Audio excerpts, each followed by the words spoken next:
E aí, pessoal, tudo certo?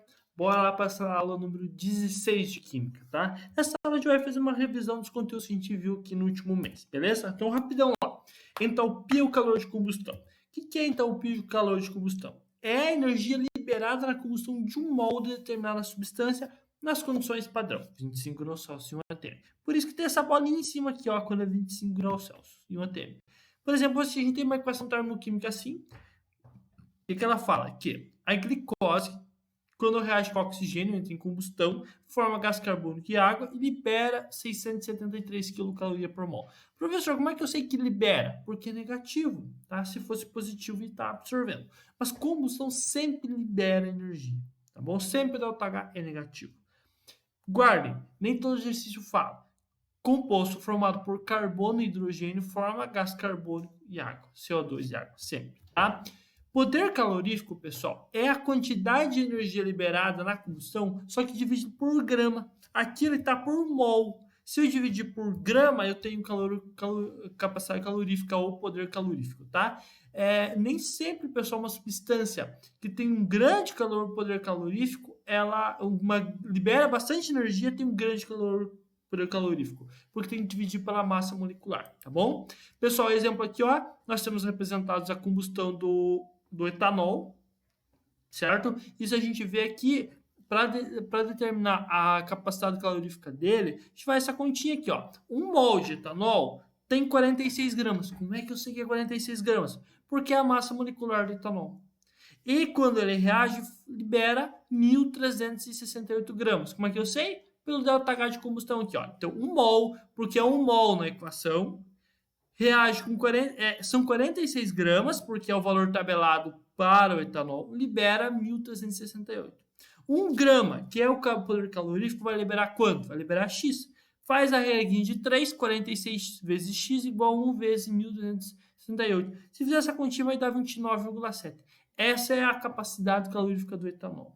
Os alimentos também têm suas capacidades caloríficas, que a gente chama de valor energético. Mas perceba, são valores muito menores, tá? E aqui de longe, quem tem o maior valor energético é a manteiga, né? Quem tem menor é o arroz, tá? Então, não, o pão, perdão, pessoal. O pão, tá? Vamos lá, vamos fazer um exercício, pessoal. A queima de 4 kg de metano, CH4, liberou 53.200 quilocalorias. O calor de combustão de um mol de metano é. Então, ele deu quanto foi liberado em 4 kg, na combustão de 4 kg. E ele quer saber qual que é o calor de combustão, a entalpia de combustão do metano. Vamos lá, pessoal. Resolução. Primeiro, metano. Uma combustão ele vai estar reagindo com oxigênio. Então, a equação vai ser metano mais oxigênio formando CO2 e água. Como eu falei, pessoal, sempre a reação de um composto orgânico com oxigênio forma gás carbônico e água. Aqui eu já balancei a equação, tá? Quanto de energia libera essa reação? É isso que a gente precisa descobrir. É isso que ele quer que descubra. Ele falou que 4 quilos libera 53.200 quilocalorias. Tá? Só que assim, aqui tá a gente quer saber quanto que libera 1 mol. Tá? 1 mol. O 1 aqui na frente do metano. Como a gente resolve? Vamos lá. 1 mol de metano libera quanto de energia? X que a gente quer descobrir. Tá? Só que 1 mol de metano são quantas gramas? Massa molecular, 16. 16 gramas libera X de energia, que nesse caso a gente quer calcular. Mas a gente sabe que 4.000 gramas, que são 4 quilos, libera quanto de energia? 53.200. E aí só resolve a rede de 3. 16, 4.000 vezes X, igual a 16 vezes 53.200. Tá? Resolvendo a rede de 3 vai dar menos 212,8 quilocalorias. Tá bom, pessoal? Entenderam? Lembraram? Beleza. Entalpia ou energia entalpia de ligação, pessoal. É o que acontece quando você tem uma reação química, tá? Ligações são quebradas, para quebrar elas absorve energia, mas novas são formadas, que liberam energia, tá? São processos exotérmicos. Como exemplo aqui, ó, pessoal, a molécula de H2, hidrogênio, para ela quebrar essa ligação hidrogênio-hidrogênio, libera 436 kJ, precisa de 436 kJ de energia, no ΔH positivo.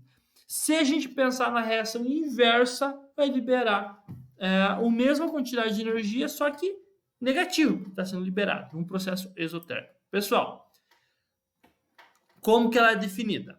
É energia então, é energia absorvida na quebra de 1 mol de dada ligação covalente. Ligação iônica não, é sempre ligação covalente, tá? Simples, dupla ou tripla, entre dois átomos. No estado gasoso, a condições padrão, tá bom?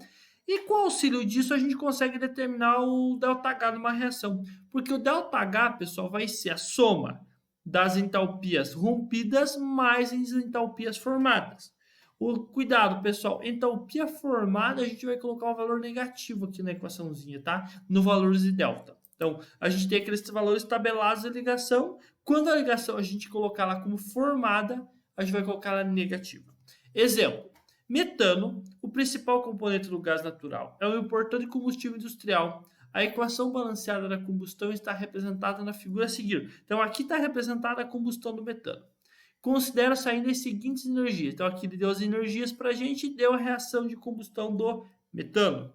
E ele quer saber, utilizando os dados anteriores, calcula a entalpia de combustão do metano, tá? Então, pessoal, olha, ele deu a reação. Perceba que o metano, carbono ligado a 4 hidrogênios, mais 2 moléculas de oxigênio, O2, forma CO2 e água, tá? Pessoal, cada ligação carbono e hidrogênio aqui vale, para quebrar precisa de 416 kJ de energia. E quando é formada, libera essa mesma quantidade. Com esses valores, a gente consegue calcular o ΔH da reação. Como que a gente faz isso? ΔH da reação é a soma das ligações, as entalpias das ligações rompidas, mais as entalpias das ligações formadas. Quais ligações foram rompidas aqui, pessoal? As dos reagentes. Quais ligações nós temos nos reagentes? 4 ligações carbono e hidrogênio, porque, olha, carbono ligado a 4 hidrogênios. E 2 ligações O dupla O. Quais ligações foram formadas, pessoal? 2 ligações do tipo carbono-oxigênio dupla e mais 4 ligações do tipo oxigênio-hidrogênio. Beleza? Vamos lá. Montei aqui, ó. Agora que eu cuidado. As ligações quebradas eu coloco valores positivos para as entalpias de ligação. E as ligações formadas eu coloco negativo. Então eu vou olhar aqui, ó. 4 ligações carbono e hidrogênio, eu faço 4 vezes 416. Mais 2 vezes a entalpia da ligação oxigênio-oxigênio, 498. Mais 2 vezes menos. Por que menos? Porque a ligação carbono-oxigênio foi formada. Tá aqui, ó, pessoal. 805. Mais 4 vezes menos a entalpia da ligação OH, 464. Tá bom? Pessoal, resolvendo aqui, fazendo as multiplicações, ficamos nesses valores. E fazendo a soma aqui, dá 806 kJ por mol. Então, essa é a entalpia de combustão dessa reação, calculada a partir das quebras das ligações. Pessoal, a partir disso, a gente consegue determinar a entalpia da reação. Ou se não, o exercício às vezes ele dá a entalpia da reação e ele pede alguma entalpia de uma dessas ligações aqui. Também é possível, tá? Pessoal, última coisa em termoquímica, a lei de Hess. O que o Hess falou?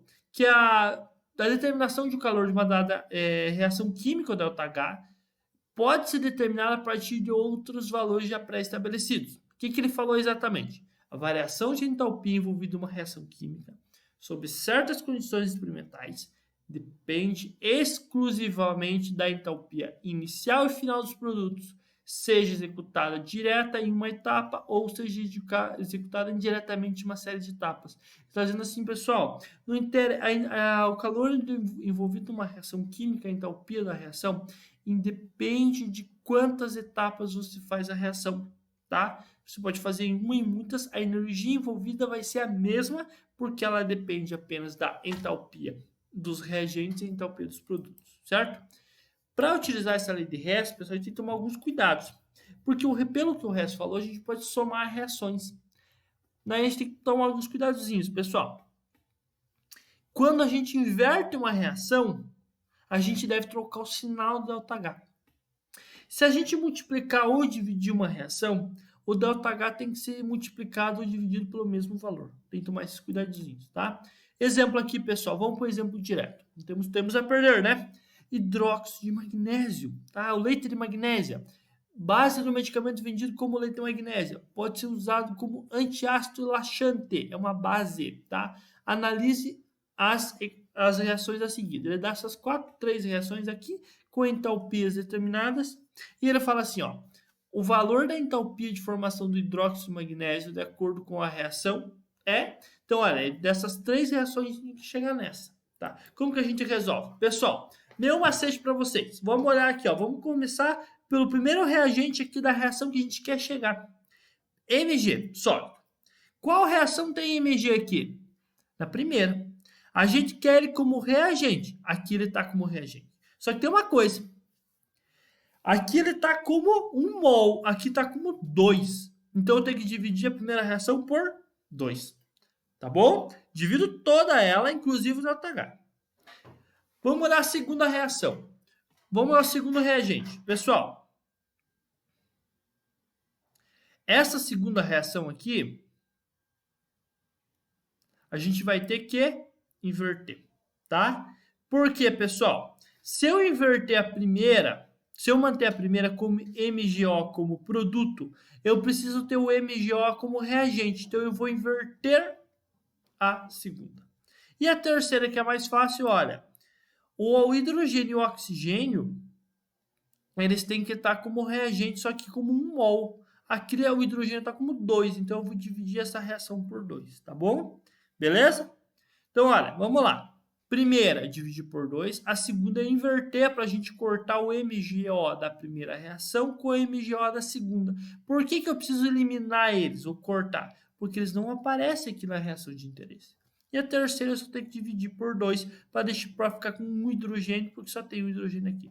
Meu conselho, oxigênio, não esquente a cabeça com ele, pessoal. Deixa oxigênio sem mexer, porque nessas reações o oxigênio vai se adequar depois, nos cálculos, tá? Vamos lá, vamos repetir então. A primeira reação que eu vou fazer é dividir por 2. Então, dividir tudo por 2, ó. Mg ficou mol. O oxigênio era 1 mol, dividido por 2 ficou meio. Mg era 2 mol, ficou 1. E daí eu dividi o ΔH por 2, deixei indicado. A segunda eu vou inverter. Vou escrever quem é produto como reagente e quem é reagente como produto. Então, olha, quem era produto virou reagente e quem era reagente virou produto. Só que o ΔH eu inverti, era mais 37,1, ficou menos, tá? E a terceira, dividir por 2. Dividir tudo por 2. Hidrogênio ficou H2, oxigênio ficou meio e a água ficou 1 mol. E o ΔH também dividir por 2, tá bom? Agora eu vou somar essas duas reações, tá? Vamos somar. Quando eu somo, pessoal, eu faço o seguinte processo. Aquele reagente, aquela substância, perdão, que tiver 1 mol como ela tiver como reagente como produto, eu posso simplificar, porque ela não vai estar nem sendo produzida nem consumida, tá? Se tiver do mesmo lado da igualdade ou como reagente como produto, eu somo. Mas se tiver em lados diferentes, eu simplifico. Mas para simplificar tem que estar na mesma quantidade. Por exemplo, MgO, na primeira reação está como produto e na segunda está como reagente. Ambos os casos com 1 mol. Simplifica. Corta. Elimina. Hidrogênio. Não tem o que fazer. Água está na segunda reação como reagente e na terceira como produto. Posso simplificar. Tem mais alguma coisa que eu posso simplificar? Oxigênio aqui, pessoal, ele está como reagente. Nas duas reações, então eu vou somar ele. Hidrogênio não tem que cortar e MgOH é o nosso produto. Então vamos lá? Como que sobrou? Repito aqui embaixo. Mg mais 1 meio de oxigênio mais 1 meio de oxigênio dá 1. H2 sobrou. E o MgO eu repeti. Eu não somei as três reações, então eu somo os ΔH dessas reações. Se vocês somarem, vai dar menos 924,75. Tá? Esse é um exercício bem simples da lei de Hess, tá bom, pessoal? A gente pode manipular as reações até chegar na reação de interesse. Só tomar esses cuidados. Inverteu a reação, inverte o ΔH. Se multiplicar a reação, multiplica também o ΔH. Se dividir a reação, divide também o ΔH. Beleza? Vamos lá. Para a parte da frente 2, pessoal. Aqui eu falei de lei de reação, vamos falar da frente 2. Pureza. Grau de pureza é o quociente entre a massa da substância de interesse presente na amostra e a massa total na amostra, substância impura. Que é dado por essa formulinha aqui, ó. Pureza igual massa da substância pura pela massa total vezes 100%. O que está dizendo isso, pessoal? Quando a gente tem um reagente, às vezes, geralmente ele não está puro. Ele tem sujeira junto. Tá? Vamos pensar nas coisas comuns aí dos minérios da indústria. Geralmente é areia junto, que é uma impureza. Então, nem toda aquela massa que está ali é realmente o nosso reagente. Exemplo disso, aquelas joias de ouro que vocês têm em casa lá, que eu sei que vocês têm, na verdade, eles são 75% ouro. Porque o ouro é muito duro para ser transformado em joias. Aí eles fazem uma liga com prata e cobre, que deixa ele mais macio. Ele é 75% de pureza ali naquela joia. Então, de cada 100 gramas, 75 é ouro, o resto não é. A lógica seria essa. O grau de pureza é muito importante e ele tem que ser levado em conta nos nossos cálculos, tá? Bora lá fazer um exemplo disso. O medicamento chamado leite de magnésio, já falou, né? É uma suspensão de hidróxido de magnésio. Tá aqui o hidróxido de magnésio representado. Esse medicamento é usado para combater a acidez estomacal provocada pelo ácido clorídrico no estômago. Tá? Então ele fala o seguinte, ó. Sabe-se que quando utilizamos 12,2 gramas desse medicamento, neutraliza certa quantidade de ácido clorídrico HCl, produzindo 16 gramas de cloreto de magnésio. Tá aqui representado da forma. Qual o grau de pureza desse medicamento em termos de hidróxido de magnésio? O que ele está dizendo? Hidróxido de magnésio reage com HCl, ácido clorídrico, formando cloreto de magnésio. Na prática forma água também, tá? Aí ele quer saber o grau de pureza do medicamento. Vamos lá, como a gente resolve? Vamos lá colocar a reação primeiro.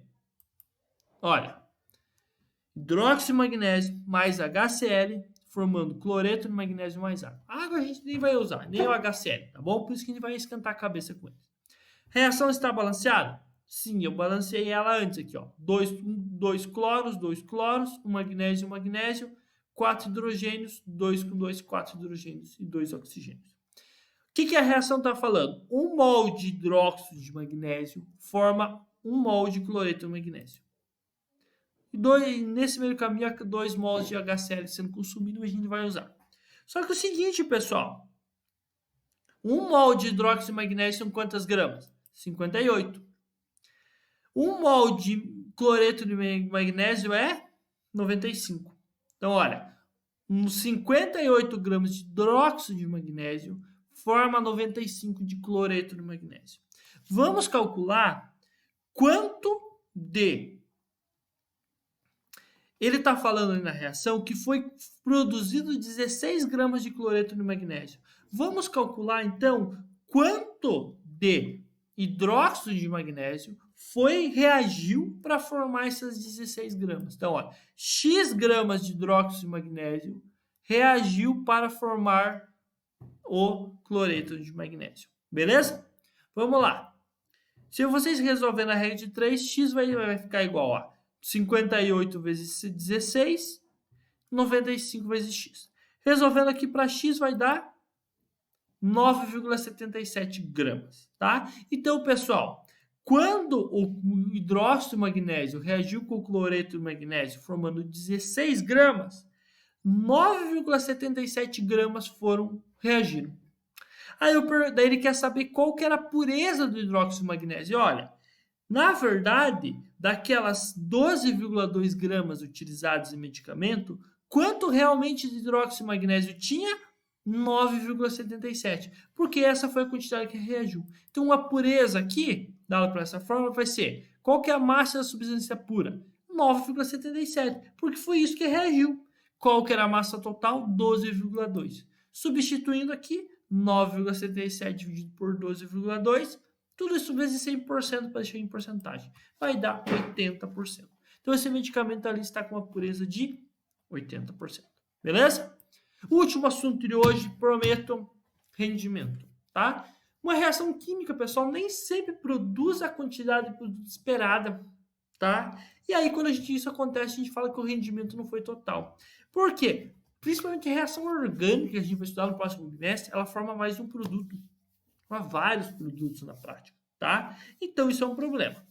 Então, o rendimento R é a massa da substância pura pelo rendimento teórico, ou seja, o quanto produziu por o quanto você esperava que produzisse, tá? Ou dessa forma aqui, regra de 3. Eu gosto de usar direto aqui já, tá, pessoal? Vamos lá, vamos fazer um exemplo aqui, ó. O óxido nitroso é usado como anestésico em partos. Uma das etapas de sua obtenção é dada pela reação apresentada abaixo, tá? Então, olha, nitrato de amônio forma óxido de nitrogênio, gás do riso, gás hilariante, tá? Mais água. Eu já tive contato com esse gás hilariante, na verdade, tá?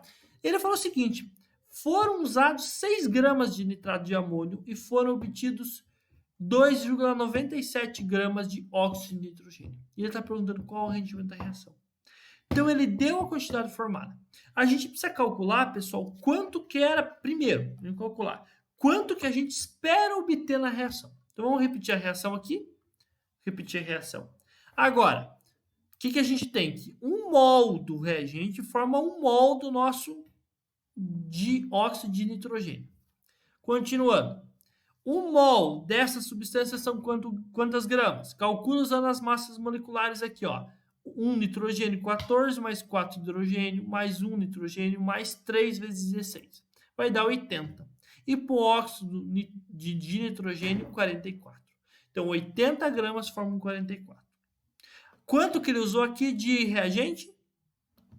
6. 6 vai formar X. Assim, a gente calcula quanto a gente espera obter com essas 6 gramas de reagente.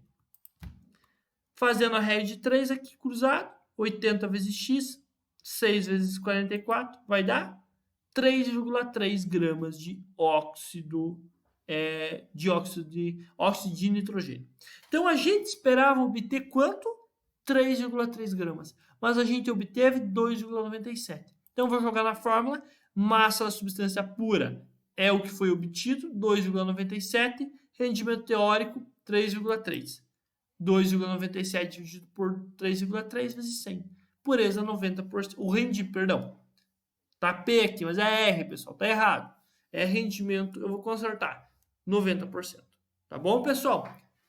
Olha, pessoal, eu gosto de usar assim, ó. Massa produzida pela massa esperada, dessa forma. Tá bom? Eu acho que fica mais claro, tá? Mas no rendimento é assim, pessoal. Rendimento a gente pensa no produto. E pureza a gente pensa no reagente, tá bom? Beleza? Agora, a vez de vocês, pessoal, preparei esse exercício aqui, ó. Esse daqui é de entalpia de combustão. Esse daqui de entalpia de ligação. Esse aqui de lei de Hess, tá? Esse daqui pode ser, os oxigênios já vai ser um pouquinho ruim de fazer as continhas. Mas nada de outro mundo. Esse último aqui esse daqui de pureza e esse último aqui de rendimento. Esse daqui, pessoal, eu dei o rendimento para vocês, tá? E ele quer que você calcule a massa de mercúrio, que é a massa do produto, considerando esse rendimento, tá? Então, você vai ter que achar a massa. Você não vai calcular o rendimento como exercício anterior, você vai ter que achar a massa produzida, tá? Você vai calcula a massa teórica e depois usa o rendimento para achar a massa produzida. Beleza, galerinha? Espero ver. Por hoje é isso. Até mais. Tchau, tchau.